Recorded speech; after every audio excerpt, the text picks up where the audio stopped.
El conflicto de los siglos, capítulo 2, la fe de los mártires, parte 3. Fue necesario sostener una lucha desesperada por parte de los que deseaban ser fieles y firmes contra los engaños y las abominaciones que, envuelto en las vestiduras sacerdotales, se introducían en la iglesia. La Biblia no fue aceptada como regla de fe. A la doctrina de la libertad religiosa se le llamó herejía, y sus sostenedores fueron aborrecidos y proscritos. Tras largo y tenaz conflicto, los pocos que permanecían fieles resolvieron romper toda unión con la iglesia apóstata, si ésta rehusaba aún desechar la falsedad y la idolatría. Y es que vieron que dicho rompimiento era de todo punto necesario si querían obedecer la palabra de Dios. No se atrevían a tolerar errores fatales para que sus propias almas, y dar así un ejemplo que ponía en peligro la fe de sus hijos y la de los hijos de sus hijos. Para asegurar la paz y la unidad, estaban dispuestos a cualquier concesión que no contrariase su fidelidad a Dios. Pero les parecía que sacrificar un principio por amor a la paz era pagar un precio demasiado alto. Si no se podía asegurar la unidad sin comprometer la verdad y la justicia, más valía que siguiesen las diferencias y aún la guerra. Bueno sería para la Iglesia y para el mundo que los principios que aquellas almas vigorosas sostuvieron revivieran hoy en los corazones de los profesos hijos de Dios. Nótase hoy una alarmante indiferencia respecto a las doctrinas que son como las columnas de la fe cristiana. Está ganando más y más terreno la opinión de que, al fin y al cabo, dichas doctrinas no son de vital importancia. Semejante degeneración del pensamiento fortalece las manos de los agentes de Satanás, de modo que las falsas teorías y los fatales engaños que en otros tiempos eran rebatidos por los fieles que exponían la vida para resistirlos, encuentran ahora aceptación por parte de miles y miles que declaran ser discípulos de Cristo. No hay duda de que los cristianos primitivos fueron un pueblo peculiar. Su conducta intachable y su fe inquebrantable constituían un reproche continuo que perturbaba la paz del pecador. Aunque pocos en número, escasos de bienes, sin posición ni títulos honoríficos, aterrorizaban a los obradores de maldad donde quiera que fueran conocidos su carácter y sus doctrinas.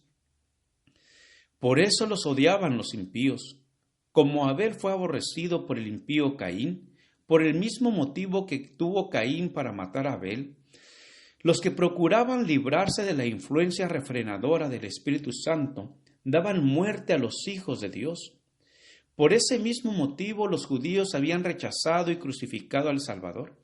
Es a saber, porque la pureza y la santidad del carácter de éste constituían una reprensión constante para su egoísmo y corrupción. Desde el tiempo de Cristo hasta hoy, sus verdaderos discípulos han despertado el odio y la oposición de los que siguen con deleite los senderos del mal. ¿Cómo, pues, puede llamarse el Evangelio un mensaje de paz? Cuando Isaías predijo el nacimiento del Mesías, le confirió el título de Príncipe de Paz. Cuando los ángeles anunciaron a los pastores que Cristo había nacido, cantaron sobre los valles de Belén: gloria en las alturas a Dios, y en la tierra paz, buena voluntad para con los hombres. Lucas 2:14. Hay contradicción aparente entre estas declaraciones proféticas y las palabras de Cristo. No vine a traer paz, sino espada. Mateo 10:34. Pero si se las entiende correctamente, se nota armonía perfecta entre ellas. El Evangelio es un mensaje de paz. El cristianismo es un sistema que, de ser recibido y practicado, derramaría paz, armonía y dicha por toda la tierra. La religión de Cristo unirá en estrecha fraternidad a todos los que acepten sus enseñanzas. La misión de Jesús consistió en reconciliar a los hombres con Dios, y así unos con otros. Pero el mundo en su mayoría se halla bajo el dominio de Satanás, el enemigo más encarnizado de Cristo. El Evangelio presenta a los hombres principios de vida que contrastan por completo con sus hábitos y deseos. Y por esto se rebelan contra él. Aborrecen la pureza que pone de manifiesto y condenan sus pecados, y persiguen y dan muerte a quienes los instan a reconocer sus sagrados y justos requerimientos.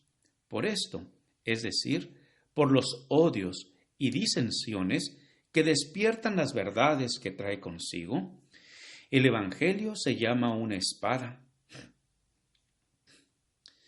La providencia misteriosa que permite que los justos sufran persecución por parte de los malvados ha sido causa de gran perplejidad para muchos que son débiles en la fe. Hasta los hay que se sienten tentados a abandonar su confianza en Dios, porque Él permite que los hombres más viles prosperen, mientras que los mejores y los más puros sean afligidos y atormentados por el cruel poderío de aquellos. ¿Cómo es posible, dicen ellos, que uno que es todo justicia y misericordia, y cuyo poder infinito tolere tanta injusticia y opresión? Es una cuestión que no nos incumbe. Dios nos ha dado suficientes evidencias de su amor, y no debemos dudar de su bondad, porque no entendamos los actos de su providencia.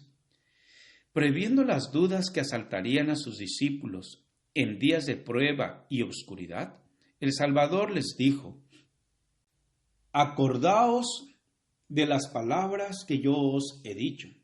¿No es el siervo mayor que su Señor? Si a mí me han perseguido, también a vosotros perseguirán. Juan 15:20. Jesús sufrió por nosotros más de lo que cualquiera de sus discípulos puedan sufrir al ser víctima de la crueldad de los malvados. Los que son llamados a sufrir la tortura y el martirio no hacen más que seguir las huellas del amado Hijo de Dios. El Señor no tarda su promesa, según de Pedro 3:9. Él no se olvida de sus hijos ni los abandona, pero permite a los malvados que pongan de manifiesto su verdadero carácter, para que ninguno de los que quieran hacer la voluntad de Dios sea engañado con respecto a ellos. Además, los rectos pasan por el horno de la aflicción para ser purificados, y para que por su ejemplo otros queden convencidos de que la fe y la santidad son realidades. Y finalmente, para que su conducta intachable condene a los impíos y a los incrédulos. Dios permite que los malvados prosperen y manifiesten su enemistad contra Él, para que cuando hayan llenado la medida de su iniquidad, todos puedan ver la justicia y la misericordia de Dios en la completa destrucción de aquellos. Pronto llega el día de la venganza del Señor, cuando todos los que hayan transgredido su ley y oprimido a su pueblo recibirán la justa recompensa de sus actos. Cuando todo acto de crueldad o de injusticia contra los fieles de Dios será castigado como si hubiera sido hecho contra Cristo mismo. Otro asunto hay de más importancia aún, que debería llamar la atención de las iglesias en el día de hoy. El apóstol Pablo declara que todos los que quieren vivir piamente en Cristo Jesús padecerán persecución. Segunda de Timoteo 3:12. ¿Por qué, entonces, parece adormecida la persecución en nuestros días? El único motivo es que la Iglesia se ha conformado a las reglas del mundo y, por lo tanto, no despierta oposición.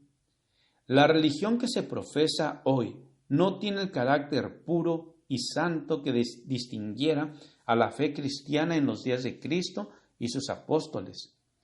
Si el cristianismo es aparentemente tan popular en el mundo, ello se debe tan solo al espíritu de transigencia con el pecado, a que las grandes verdades de la palabra de Dios son miradas con indiferencia y a la poca piedad vital que hay en la Iglesia.